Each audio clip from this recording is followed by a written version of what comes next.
اللہ الرحمن الرحیم۔ طلب علم دین میں اکابرین کے سفر۔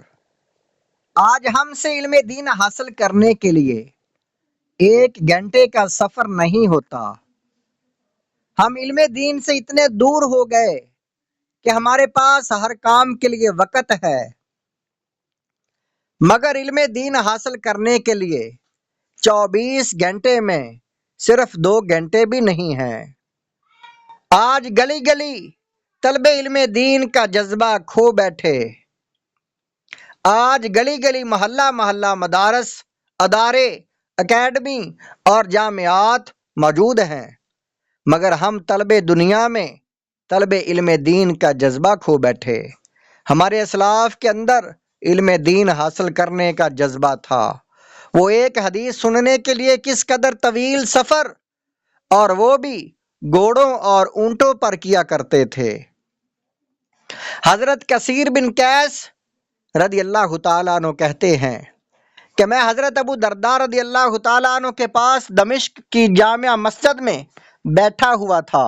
ایک شخص ان کی خدمت میں آئے اور کہا کہ میں مدینہ الرسول سے صرف ایک حدیث سننے کی وجہ سے آیا ہوں۔ میں نے سنا ہے کہ وہ آپ نے حضور صلی اللہ علیہ وآلہ وسلم سے سنی ہے۔ حضرت ابو درداء رضی اللہ تعالی عنہ نے پوچھا، کوئی اور تجارتی کام نہیں تھا؟ انہوں نے کہا نہیں۔ کوئی دوسری غرض تو نہیں تھی؟ کہا نہیں، صرف حدیث رسول سننے کے لیے آیا ہوں۔ حضرت ابو درداء رضی اللہ تعالیٰ عنہ آپ نے فرمایا، میں نے آقا کریم صلی اللہ علیہ وآلہ وسلم سے سنا ہے کہ جو شخص کسی راستہ علم حاصل کرنے کے لیے چلتا ہے، حق تعالیٰ اس کے لیے جنت کا راستہ آسان کر دے گا، اور فرشتے طالب علم کی خوشنودگی کے لیے اپنے پروں کو بچھا دیتے ہیں، اور طالب علم کے لیے آسمان و زمین کے رہنے والے استغفار کرتے ہیں۔ حتیٰ کہ مچھلیاں جو پانی میں رہتی ہیں وہ بھی استغفار کرتی ہیں۔ عالم کی فضیلت عابد پر ایسی ہے جیسے کہ چاند کی فضیلت تمام ستاروں پر ہے۔ باحوالہ ابو داؤد۔ حضرت ابو ہریرہ رضی اللہ تعالیٰ عنہ آپ اتنی کثرت سے حدیثیں آپ کی نقل کی ہیں، آپ سے نقل کی گئی ہیں کہ کسی دوسرے صحابی سے اتنی زیادہ نقل کی ہوئی حدیثیں نہیں۔ اس پر لوگوں کو تعجب ہوتا ہے کہ 7 ہجری میں آپ نے اسلام قبول کیا اور 11 ہجری میں سرکار صلی اللہ علیہ وآلہ وسلم کا وصال ہوا۔ ان 4 برس کی قلیل مدت میں آپ نے خوب علم حاصل کیا۔ آپ اصحاب صفہ میں سے تھے۔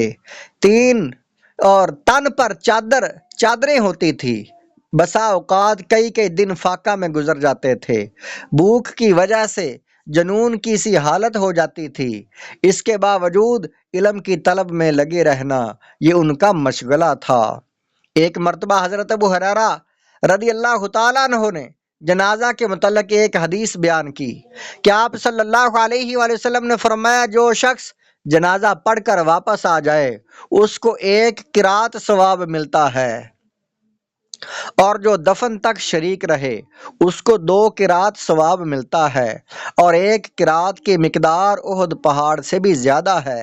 حضرت عبداللہ بن عمر رضی اللہ تعالی عنہما کو اس حدیث کے بارے میں تردد ہوا۔ انہوں نے فرمایا، ابو ہریرہ رضی اللہ تعالیٰ عنہ سوچ کر کہو۔ ان کو جلال آ گیا، سیدھے حضرت سیدہ عائشہ صدیقہ رضی اللہ تعالی عنہا کے پاس گئے اور جا کر عرض کیا کہ میں آپ کو قسم دے کر پوچھتا ہوں، یہ قرات والی حدیث آپ نے حضور صلی اللہ علیہ وسلم سے سنی ہے؟ انہوں نے فرمایا، ہاں سنی ہے۔ حضرت ابو ہریرہ رضی اللہ تعالیٰ عنہ فرمانے لگے، مجھے سرکار صلی اللہ علیہ وآلہ وسلم کے زمانے میں نہ تو باغ میں کوئی درخت لگانا تھا، نہ بازار میں مال بیچنا تھا۔ میں تو سرکار صلی اللہ علیہ وآلہ وسلم کے دربار میں پڑا رہتا تھا، اور صرف یہ کام تھا کہ کوئی بات یاد کرنے کو مل جائے یا کچھ کھانے کو مل جائے۔ حضرت عبداللہ بن عمر رضی اللہ تعالیٰ عنہ آپ نے فرمایا، بے شک تم ہم لوگوں سے زیادہ حاضر باش تھے اور احادیث کو زیادہ جاننے والے تھے۔ حضرت عبداللہ بن عدی رضی اللہ تعالیٰ عنہ بیان کرتے ہیں کہ مجھے معلوم ہوا کہ حضرت علی رضی اللہ تعالیٰ عنہ کے پاس ایک حدیث رسول ہے۔ مجھے خوف ہوا کہ اگر مولا علی رضی اللہ تعالیٰ عنہ کا وصال ہو گیا تو وہ حدیث مجھے کسی اور سے نہ ملے گی، لہذا میں سفر کر کے عراق کے شہر کوفہ پہنچتا اور وہ حدیث سن لوں۔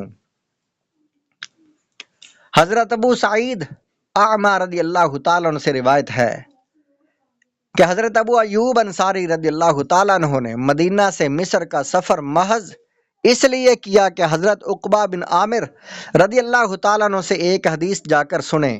چنانچہ وہاں پہنچے، حضرت عقبہ رضی اللہ تعالیٰ عنہ نے ان کا استقبال کیا۔ حضرت ابو ایوب انصاری رضی اللہ تعالیٰ عنہ کا حدیث رسول سنا دو جو تمہارے سوا کوئی نہیں جانتا۔